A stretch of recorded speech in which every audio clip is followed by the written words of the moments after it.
नमस्कार साथियों, मेरा नाम है पवन नंदा। मैं फिर हाजिर हूँ आपके सामने अपने YouTube चैनल अंश ज्ञानी बाय पवन नंदा में अपनी नई वीडियो लेकर। दोस्तों, आपने मेरी पिछली वीडियो को बहुत सराहा और उसे अच्छा प्यार और समर्थन दिया, जो कि इस टॉपिक पर थी कि जब हम शेयर लेते हैं तो पैसा कहाँ जाता है और जब हम शेयर बेचते हैं तो हमें पैसा या प्रॉफिट कहाँ से मिलता है। तो इस वीडियो को आपका प्यार और समर्थन देने के लिए धन्यवाद। दोस्तों, मेरी बार बार यही अपील रहती है कि थोड़ा अगर आपको वीडियो पसंद आए तो लाइक ज़रूर किया कीजिए। तो दोस्तों, फिर यही प्यार और आशा के समर्थन के लिए मैं अपनी नई वीडियो लेकर आया हूँ, जो कि एक बहुत ही बढ़िया टॉपिक पे है। मेरे कई दोस्त और निवेशक मुझसे ये अक्सर पूछते रहते हैं कि नंदा साहब, इस टॉपिक के बारे में कोई वीडियो बनाइए, डिविडेंड के बारे में वीडियो बनाइए। तो दोस्तों, आज का मेरा इस वीडियो का टॉपिक है डिविडेंड। मैं आपको बताऊंगा कि स्टॉक मार्केट में डिविडेंड क्या होता है, इससे संबंधित सभी बातों के बारे में आपको बताया जाएगा। डिविडेंड कैसे मिलता है, क्यों दिया जाता है और कंपनियां इसको आगे कैसे प्रोसीड करती हैं। तो शुरू करते हैं आज की वीडियो, जो कि बहुत ही बढ़िया टॉपिक पे है। उसका टॉपिक का नाम है डिविडेंड। दोस्तों, स्टॉक मार्केट में डिविडेंड एक अहम भूमिका रखते हैं और लगभग सभी को एक आस होती है कि डिविडेंड के बारे में हमें बताया जाए। बहुत से इन्वेस्टर डिविडेंड को तो जानते हैं लेकिन उसकी पूरे प्रोसीजर के बारे में नहीं जानते। तो इस वीडियो में मैं आपको डिविडेंड से संबंधित सारी बातें बताऊंगा और इसमें हो सकता है आपके कुछ डाउट्स हों, वो भी क्लियर हो जाएंगे। दोस्तों, थोड़ा सा मैं आपको पहले क्लियर करना चाहता हूँ कि वीडियो ये वाली थोड़ी लंबी हो जाएगी, क्योंकि एजुकेशन के लिए थोड़ा सा समझाना पड़ता है, नॉलेज के लिए कुछ थोड़ा सा बताना पड़ता है। मैंने भी काफ़ी टाइम लगाकर रिसर्च करी है, तो आप भी पेशेंस से पूरी वीडियो देखिएगा, तभी आपको डिविडेंड के बारे में एक एक बात समझ आएगी। क्योंकि अगर आप आगे कर कर के या बीच में छोड़कर वीडियो देखते हैं तो इससे संबंधित कई टॉपिक बीच में रह जाएंगे। तो क्योंकि डिविडेंड जो है इन्वेस्टर के लिए, शेयर होल्डर के लिए एक इनकम है, तो ये आपका अधिकार है। तो इसके बारे में पूरी नॉलेज होना हर इन्वेस्टर का हक भी है और इसको समझना भी चाहिए। क्योंकि आप यहाँ पे मार्केट में पैसा कमाने के लिए आए हैं, तो आपको पता होना चाहिए कि स्टॉक मार्केट में पैसा किस किस तरीके से बनता है। ये नहीं कि सिर्फ स्टॉक मार्केट में प्रॉफिट या लॉस, प्रॉफिट कमा लेने से ही पैसा बनता है कि कोई शेयर आपने 10 का बेचा, 2 रुपये कमा लिए, 12 पे बेच दिया तो आपने 2 रुपये कमाए। लेकिन इसमें और भी कई तरीके होते हैं जिससे आप स्टॉक मार्केट में पैसा कमा सकते हैं। उनमें से डिविडेंड भी एक ऐसा ही पार्ट है। डिविडेंड भी स्टॉक मार्केट में निवेशक के लिए एक इनकम का काम करता है। तो इस वीडियो में मैं सारा कुछ समझाऊंगा, आपको क्वेश्चन आंसर्स के माध्यम से भी समझाऊंगा कि कोई भी आपका डाउट इसमें रह ना जाए। तो दोस्तों, पेशेंस से वीडियो देखिए और पूरी वीडियो देखिएगा, तभी आपको इसके बारे में सारी बातें समझ आएंगी। तो दोस्तों, मैं आपको सबसे पहले बताऊंगा कि डिविडेंड क्या होता है। डिविडेंड को हिंदी में कहते हैं लाभांश। लाभांश का अगर हम संधि विच्छेद करेंगे, मतलब उसको दो शब्दों को अलग अलग करेंगे, तो इसका मतलब आएगा लाभ और अंश। मतलब लाभ का अंश। डिविडेंड क्या होता है कि कंपनी जो भी लाभ कमाती है, प्रॉफिट कमाती है, उसका कुछ हिस्सा अपने शेयर होल्डर को देती है। जो भी कंपनी प्रॉफिट कमाती है उसका कुछ हिस्सा वो अपने शेयर होल्डर को देती है और उसे डिविडेंड या लाभांश कहा जाता है। तो कंपनी के ऊपर ये डिपेंड करता है कि वो अपना कितना कमाया हुआ प्रॉफिट स्टॉक शेयर होल्डर को देती है। ऐसा ज़रूरी नहीं है कि अगर किसी कंपनी ने एक वित्त वर्ष में 50 करोड़ रुपए का प्रॉफिट कमाया है तो वो 50 के 50 करोड़ ही लाभांश दे देगी। तो ये सब कुछ कंपनी की मैनेजमेंट कमेटी और जो भी डायरेक्टर हैं अपनी मीटिंग्स में ये डिसाइड करते हैं कि इस साल हमने जितना भी प्रॉफिट कमाया है उसमें से उसका कितना अंश या कितना हिस्सा हमने शेयर होल्डर को देना है, क्योंकि लाभ के ऊपर सबसे पहला हक शेयर होल्डर का ही होता है और ये शेयर होल्डर के लिए एक इनकम होती है और कंपनी के लिए ये खर्चा है। तो कंपनी अपने भविष्य के जितने भी प्रोजेक्ट्स हैं उनको देखते हुए ये डिसाइड करते हैं बोर्ड ऑफ डायरेक्टर या शेयर होल्डर कि आगे हमें अपने लाभ में से कितना हिस्सा जो है शेयर होल्डर को देना है और कितना हिस्सा हमें रिटेन करना है एज ए रिजर्व। तो उम्मीद है आपको क्लियर हो गया होगा कि डिविडेंड क्या होता है। कंपनी जो भी प्रॉफिट कमाती है उसमें से कुछ हिस्सा अपने शेयर होल्डर को देती है, उस हिस्से को ही डिविडेंड कहा जाता है। क्या डिविडेंड देना कंपनियों के लिए कंपलसरी है? ऐसा नहीं है कि डिविडेंड देना शेयर होल्डर को कंपनियों के लिए कंपलसरी है। हाँ, कंपनियां जो हैं इसमें डिविडेंड दे भी सकती हैं और डिविडेंड नहीं भी दे सकती। यह डिपेंड करता है कि कंपनी के पास क्या फ्यूचर प्रोस्पेक्ट्स हैं और कंपनी कितना प्रॉफिट का हिस्सा अपने पास रिटेन कर सकती है। ये कोई कंपल्शन नहीं है कि किसी साल में उन्होंने डिविडेंड देना है या नहीं देना है। इसमें नेक्स्ट क्वेश्चन आता है कि क्या कंपनी लॉस में भी डिविडेंड दे सकती है? बिल्कुल दे सकती है। लॉस में भी कंपनियां कई डिविडेंड देती हैं। वही कंपनियां लॉस में डिविडेंड देती हैं जिन कंपनियों को लगता है कि इससे हमारी क्रेडिबिलिटी में फ़र्क ना आ जाए, कि हमारा ट्रैक रिकॉर्ड तो ऐसा है कि हम पहले से डिविडेंड दे रहे हैं, लेकिन इस साल किसी वजह से अगर हमें प्रॉफिट कम हुआ है या प्रॉफिट नहीं हुआ है या लॉस हुआ है तो क्या हमें डिविडेंड नहीं देना चाहिए। तो इसके लिए कंपनी की क्रेडिबिलिटी या साख पे भी बट्टा आता है। तो इसलिए कई बार कंपनियां लॉस होते हुए भी डिविडेंड दे देती हैं। अगला क्वेश्चन ये आता है कि डिविडेंड का पैसा कहाँ जमा होता है। लोगों को ये क्वेश्चन रहता है कि डिविडेंड जो हमें मिलता है वो हमें कैसे मिलता है। तो दोस्तों बहुत क्लियर है, ये डीमैट अकाउंट में नहीं आता, आपके सेविंग अकाउंट में आता है। जब भी कोई कंपनी डिविडेंड डिक्लेयर करे तो आप अपने सेविंग अकाउंट को चेक कीजिए, तो उसमें ये अमाउंट आके क्रेडिट हो जाएगी। और इससे आगे एक और क्वेश्चन जो बहुत बढ़िया है वो भी इन्वेस्टर द्वारा पूछा जाता है कि टाइप्स ऑफ डिविडेंड क्या हैं। तो इस बारे में मैं थोड़ा सा आपको मतलब कि बताना चाहता हूँ कि अमेंडेड कंपनी एक्ट 2013 में कंपनियों के लिए डिविडेंड से संबंधित कम से कम 5 से 6 बातों के बारे में बताया गया है। तो इसी की स्लाइड मैंने आपको दिखाई है। तो इसमें देखिए क्या है, types of dividend, source of dividend और अनपेड डिविडेंड अमाउंट, EIPF और एबियंस और टाइम लिमिट। इसमें जो दो चीज़ें फर्स्ट वाली और लास्ट वाली मैंने रेड करी हुई हैं, तो इसमें हमें इन्वेस्टर को सिर्फ यही दो बातें ही जाननी है। बाकी तो source of dividend, unclaim dividend amount, ये सब चीज़ें जो हैं वो कंपनी अपने लेवल पे देखेगी। तो हमारे इन्वेस्टर के लिए या शेयर धारक के लिए ये दो चीज़ें बहुत इंपॉर्टेंट हैं कि टाइप ऑफ डिविडेंड क्या है और इसमें टाइम लिमिट कितनी है। इससे आगे अब नेक्स्ट क्वेश्चन आता है कि टाइप ऑफ डिविडेंड क्या है। दोस्तों इस स्लाइड में मैं आपको बताऊंगा कि टाइप ऑफ डिविडेंड जो होता है वो 3 तरह के होते हैं। सबसे पहले प्रपोज डिविडेंड, सेकंड है इंटरिम डिविडेंड और थर्ड है फाइनल डिविडेंड। प्रपोज डिविडेंड जो होता है वो कंपनी अपना संभावित क्या डिविडेंड देना चाहती है उसको प्रपोज डिविडेंड कहते हैं। ये इन्वेस्टर या शेयरधारक का इससे कोई ज़्यादा संबंध नहीं है, क्योंकि प्रपोज डिविडेंड का शेयरधारक के लिए कोई फ़ायदा नहीं होता।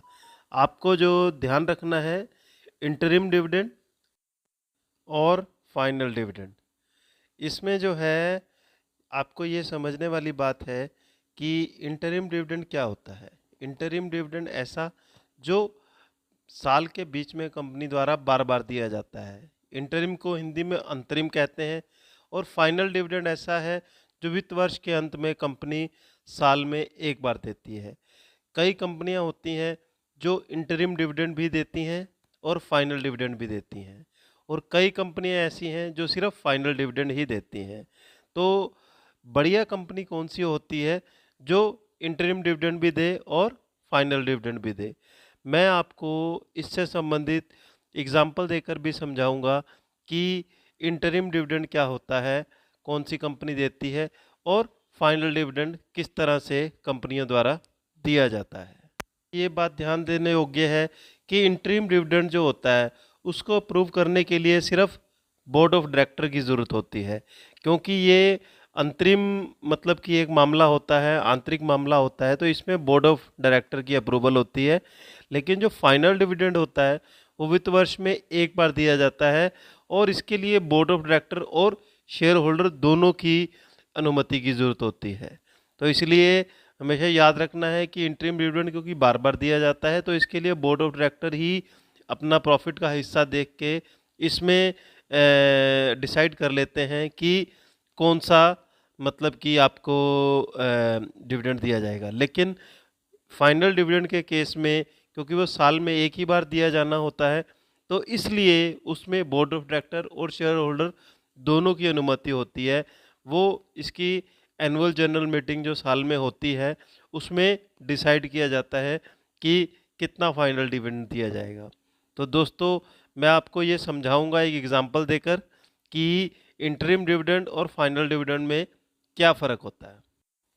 देखिए जैसे कि ब्रिटानिया कंपनी का आपको मैं एक चार्ट दिखा रहा हूँ। इसमें मैंने पिछले 2010 से 2019 तक के डिविडेंड का एक चार्ट तैयार किया है, जिसमें कंपनी ने ईयरली बेसिस पे साल में सिर्फ फाइनल डिविडेंड ही दिया है, जो कि एक बार दिया है।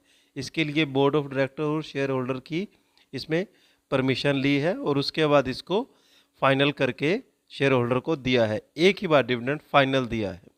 इसके बाद एक और चार्ट है, इसमें जैसे मैंने टाटा कंसल्टेंसी टीसीएस का चार्ट लिया है, इसमें 2 सालों के डिविडेंड का रिकॉर्ड दिखाया गया है। इसमें इंटरिम और फाइनल डिविडेंड दोनों के बारे में बताया गया है। कंपनी ने हर क्वार्टर में एक इंटरिम डिविडेंड या अंतरिम लाभांश भी दिया है और उसके बाद इसमें फाइनल डिविडेंड भी दिया है।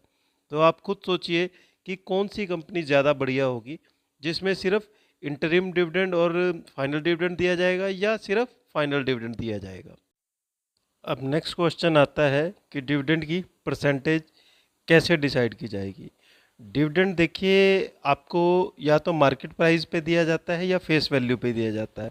तो फ्रेंड्स एक चीज़ ध्यान रखने वाली है कि डिविडेंड हमेशा फेस वैल्यू पे ही दिया जाता है।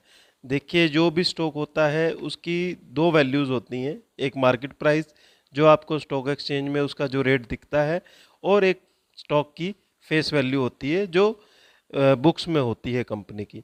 तो कंपनी जो है अपनी फेस वैल्यू पर डिविडेंड देती है।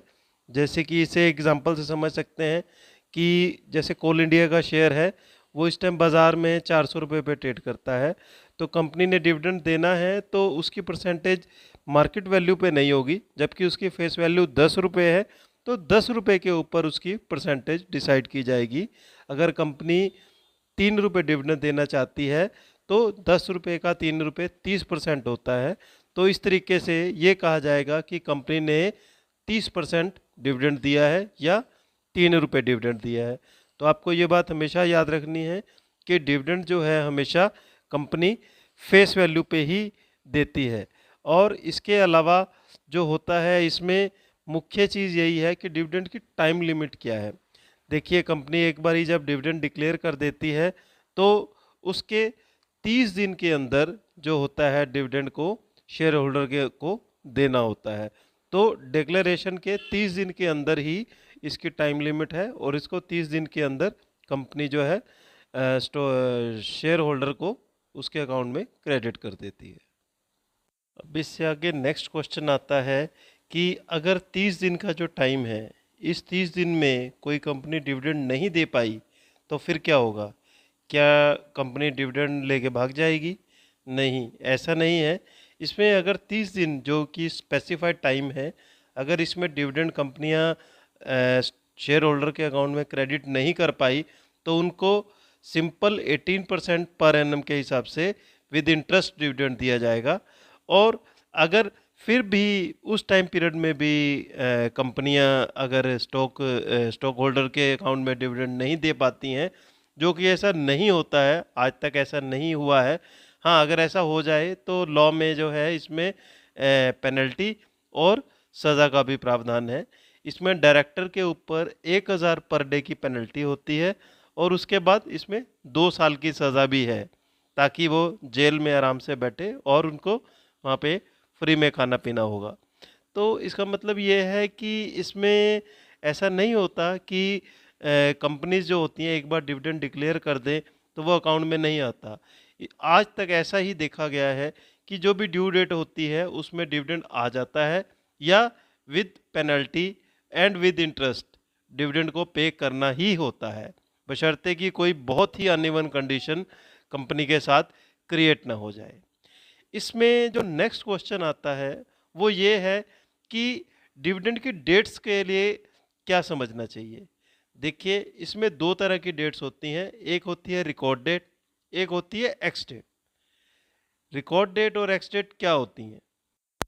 देखिए, सिंपल भाषा में रिकॉर्ड डेट का मतलब क्या होता है। रिकॉर्ड डेट का मतलब है कि ऐसी डेट, उस डेट तक जो है आपके स्टॉक या शेयर होल्डर के स्टॉक कंपनी के रजिस्टर में एंटर होने चाहिए। मतलब जो भी आप स्टॉक लेते हो, आपका जो भी डिविडेंड की रिकॉर्ड डेट है, उनके कंपनी के रजिस्टर जो होते हैं उसमें स्टॉक्स के, उसमें आपका नाम विद पैन कार्ड जो होता है, क्योंकि स्टॉक जो है पैन कार्ड से लिंक्ड होते हैं, तो उसमें उसका आपके नाम की एंट्री होनी चाहिए, आप उसमें एंटर्ड होने चाहिए।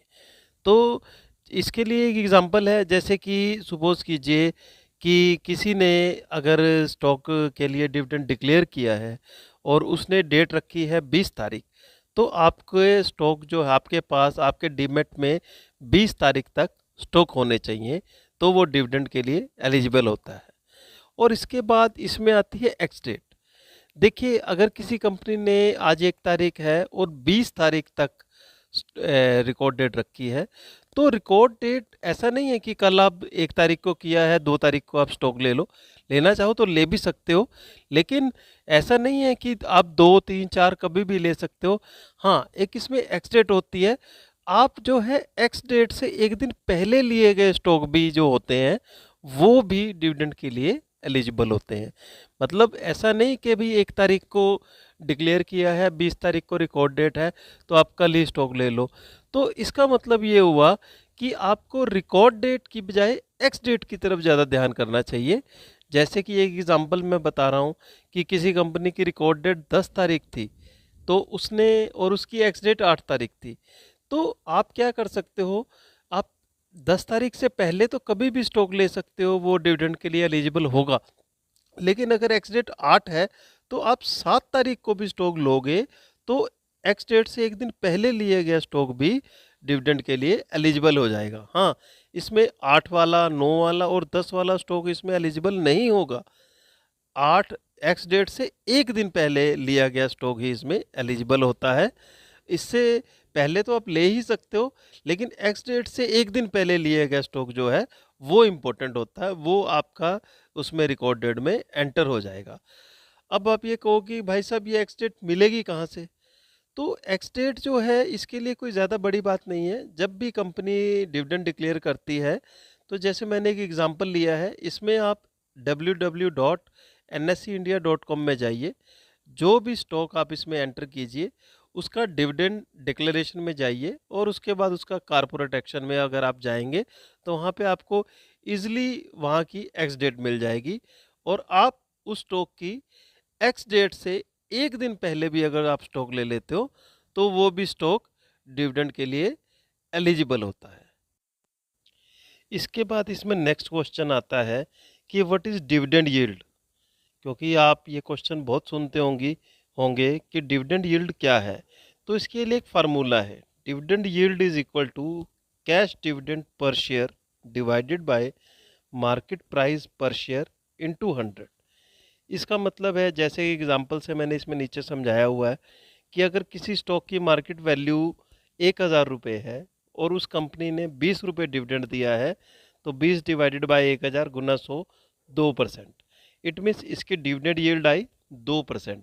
तो इससे क्या होता है कि इससे आपको पता लग जाता है कि मार्केट पे अगर कोई आपने स्टॉक लिया है तो आपको कितने परसेंट तो डिविडेंड ही मिल जाएगा। इसके लिए मैं यहाँ पे आपको बताना चाहूँगा कि जितनी भी सरकारी कंपनियाँ हैं उनकी डिविडेंड यील्ड बहुत अच्छी होती है। और वहाँ पे डिविडेंड यील्ड अच्छी होने का मतलब ये हुआ कि एक फिक्स इनकम तो आपको मार्केट वैल्यू पे इन्वेस्टमेंट पे मिलती ही है। तो इस चीज़ की बहुत इम्पोर्टेंट है। आपको हमेशा कोई भी स्टॉक का डिविडेंड देख लेने से पहले या डिविडेंड के लिए स्टॉक बाय करने से पहले उसकी डिविडेंड यील्ड के बारे में ज़रूर देखना चाहिए कि जितना पैसा आप लगा रहे हो उसमें एक फिक्स डिविडेंड हमें कितना मिल रहा है, ताकि आगे आपको कैपिटल गेन तो जो होगा सो होगा, डिविडेंड से आपको जो इनकम होगी उसके बारे में पता रहे। अब नेक्स्ट क्वेश्चन आता है कि क्या कंपनी अपने डिक्लेयर किए हुए डिविडेंड को कैंसिल भी कर सकती है? तो इसका स्ट्रेट अवे आंसर है नो।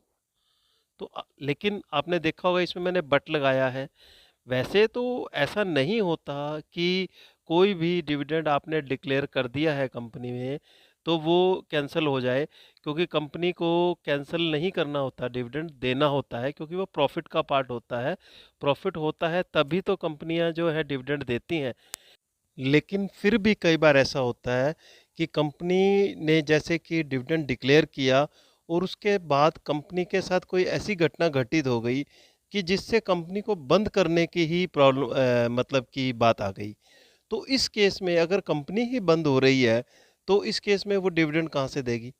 हो सकता है कोई ऐसी कॉन्टीजेंट लायबिलिटी अकड़ हो जाए या कोई ऐसा मतलब कि सिचुएशन बन जाए, कोई ऐसी वार सिचुएशन बन जाए, तो उस केस में क्या होगा कि कंपनी को अपने सर्वाइवल के लिए ही लड़ना पड़ेगा। तो उस केस में क्या होगा, वो डिविडेंड जो उन्होंने डिक्लेयर किया है वो कैंसिल किया जा सकता है। लेकिन इसके लिए बहुत रूल्स हैं, इसके लिए ऐसे नहीं डिविडेंड जो डिक्लेयर डिविडेंड है वो कैंसिल होता। अधिकतर आज तक वैसे ऐसा नहीं हुआ कि जो डिविडेंड डिक्लेयर किया गया हो वो शेयर होल्डर के अकाउंट्स में क्रेडिट ना हुआ हो। तो वैसे तो इसका आंसर नो ही है, लेकिन किसी एक अनइवन कंडीशन में ऐसा भी किया जा सकता है कि कंपनी अपना डिक्लेयर डिविडेंड भी जो है आगे शेयर होल्डर को नहीं पे करेगी। तो दोस्तों इसमें सिर्फ अब एक लास्ट ही टॉपिक बचता है जो डिविडेंड से मुझे बताना है, वो है टैक्सेशन। कि जो भी डिविडेंड है इस पे टैक्सेशन के क्या रूल्स हैं, इसके लिए भी आपको ज़रूर पता होना चाहिए, क्योंकि अल्टीमेटली शेयर धारक को जो डिविडेंड मिला है उसको ये ज़रूर पता होना चाहिए कि इसमें हमारी टैक्सेशन पॉलिसी क्या है। तो इसके लिए देखिए वित्त अधिनियम 2020 जो था उससे पहले तो जब कंपनियां डिविडेंड देती थी तो वो इसमें टीडीएस काट लेती थी और टीडीएस काट के ही शेयरधारक को दिया जाता था। तो इसके लिए एक स्पेसिफाइड अमाउंट उसमें बता के रखी हुई थी उस लॉ में। अब जो है वित्त अधिनियम 2020 के बाद अब जो है डिविडेंड सीधा का सीधा ही रिसीवर के हाथ में टैक्सेबल है। यानी उसे जितना भी डिविडेंड मिलेगा वो उसके लिए टैक्सेबल होगा और उसके लिए उसे अपनी इनकम टैक्स रिटर्न में उसे दिखाना है और उसे जो है स्लैब रेट के हिसाब से अपनी आईटीआर में उसके ऊपर टैक्स भरना पड़ेगा।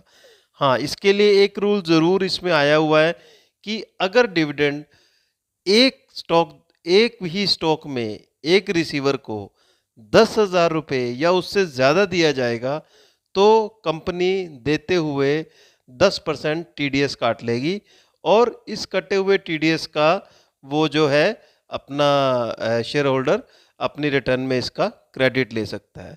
जैसे कि आप एग्जांपल से समझ सकते हैं, अगर कोई शेयर धारक जिसका नाम राजेश है, अगर उसको एक स्टॉक से 16,000 रुपये डिविडेंड मिला है तो 16,000 10,000 से ऊपर हुआ तो इस केस में उसको 1,600 रुपये टीडीएस काट के ही डिविडेंड उसके सेविंग अकाउंट में क्रेडिट किया जाएगा और बाकी बैलेंस जो है ये 1,600 रुपये वो अपना टीडीएस में अपनी रिटर्न भरते हुए इसे क्लेम कर सकता है। तो आशा है आप इसमें टैक्सेशन के लिए भी डिविडेंड में समझ गए होंगे, क्योंकि टैक्सेशन एक मुख्य पार्ट होता है। सभी शेयर धारकों के मन में हमेशा ये सवाल रहता है कि जो हमें डिविडेंड मिला है उसको आगे टैक्स में कैसे ट्रीट किया जाएगा। तो दोस्तों आप निश्चिंत रहिए, जो भी डिविडेंड है वो आप अब जो है शेयर होल्डर के हाथ में ही टैक्सेबल है, वो अपनी रिटर्न में इसको दिखा सकता है और जो भी टैक्स की स्लैब होगी उसके हिसाब से उसे वहाँ पे उसका ट्रीटमेंट किया जाएगा। और यदि डिविडेंड 10,000 रुपये से ज़्यादा मिला है एक कंपनी द्वारा तो वो उसे अपनी रिटर्न में दिखा के उस पर टीडीएस का क्लेम ले सकता है। तो दोस्तों वीडियो काफ़ी बड़ी हो गई है और आपने भी पेशेंस बनाए रखा, लेकिन कोई भी चीज़ अगर एजुकेशन हमें चाहिए तो उसके लिए टाइम देना पड़ता है। बिकॉज़ अगर हम अर्निंग करना चाहते हैं तो विदाउट लर्निंग नहीं होगी। तो इसीलिए दोस्तों आपने पेशेंस रखा और मैं भी आपको डिविडेंड की पूरी जानकारी दे पाया, इसके लिए आपका धन्यवाद।